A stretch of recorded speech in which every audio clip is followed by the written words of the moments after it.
जब पशुओं को मिलेगा प्यार और मिल्को मोर पशु आहार तो दूध बहेगा, मुनाफा बढ़ेगा। मिल्को मोर पशु आहार।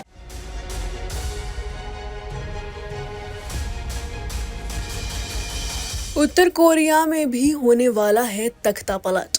उत्तर कोरिया के तानाशाह कहे जाने वाले किम जोंग उनके शासन को खत्म करने के लिए अमेरिका, जापान और दक्षिण कोरिया साथ आ गए हैं।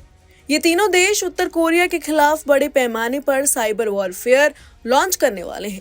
इसके तहत उत्तर कोरिया हैकर्स से निपटने का अभियान भी चलाया जाएगा। अमेरिका, जापान और दक्षिण कोरिया ने उत्तर कोरिया के खिलाफ साइबर वॉरफेयर शुरू करने का फैसला किया है। इसमें किम जोंग उनके खिलाफ उत्तर कोरियाई नागरिकों में विद्रोह की भावना भरने का काम भी किया जाएगा। इसके अलावा उत्तर कोरियाई हैकर्स के खिलाफ भी एक मल्टीनेशनल साइबर एक्शन प्लान को लागू किया जाएगा। इसका प्राथमिक उद्देश्य उत्तर कोरिया के साइबर फ्रॉड के जरिए कमाई करने के रास्ते को बंद करना है। पश्चिमी देशों का दावा है कि उत्तर कोरिया दुनिया का सबसे बड़ा साइबर फ्रॉड सेंटर चलाता है, जिसे हैकर्स की एक भारी भरकम टीम अंजाम देती है। इन पैसों का इस्तेमाल किम जोंग उन और उनके परिवार पर किया जाता है।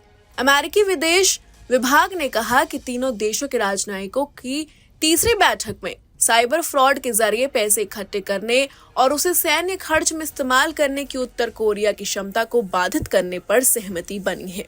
ये बैठक तब हुई है जब FBI ने अमेरिकी प्रशासन को चेतावनी दी थी कि उत्तर कोरियाई हैकर्स की टीमें पैसे चुराने के लिए मेलवेयर का इस्तेमाल कर रही है। इसके लिए वो बैंकों, दूसरे वित्तीय संस्थानों और कंपनियों को निशाना बना रही है। वो क्रिप्टो करेंसी व्यवसायों और प्लेटफॉर्मों में घुसपैठ करने का आक्रामक प्रयास भी कर रही है। तीनों देशों की इस बैठक का नेतृत्व सियोल के विदेश मंत्रालय में कोरियाई प्रायद्वीप नीति के डायरेक्टर जनरल ली जुन इल, उत्तर कोरिया के लिए अमेरिकी उप विशेष प्रतिनिधि सेठ बेली और साइबर नीति के प्रभारी जापानी राजदूत नाओकी कुमागाई ने किया। कार्य समूह में लगभग 20 अमेरिकी, दक्षिण कोरियाई और जापानी सरकारी विभागों, मंत्रालयों और एजेंसियों के एजेंट शामिल थे। अमेरिकी विदेश विभाग ने बताया, वर्किंग ग्रुप के माध्यम से अमेरिका, दक्षिण कोरिया और जापान तीनों देश एक साथ मिलकर कार्रवाई की एक लंबी सीरीज पर काम करना जारी रखेंगे, जो कैंप डेविड शिखर सम्मेलन में स्थापित ऐतिहासिक सहयोग को रेखांकित करता है।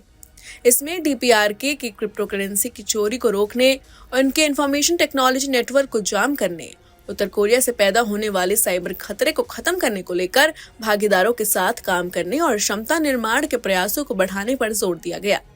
तीनों देश उत्तर कोरियाई लोगों के बीच सूचनाओं की पहुंच को सुगम करने, उन्हें दुनिया में हो रही घटनाओं की जानकारी देने और किम जोंग उन शासन के खिलाफ उकसाने को लेकर भी काम करेंगे। इसका उद्देश्य उत्तर कोरियाई नागरिकों को किम जोंग के शासन के खिलाफ उकसाना है, ताकि वो तानाशाही के खिलाफ आवाज उठा सके। वर्तमान में एशिया में सिर्फ उत्तर कोरिया ही ऐसा देश है जहां तानाशाही शासन है।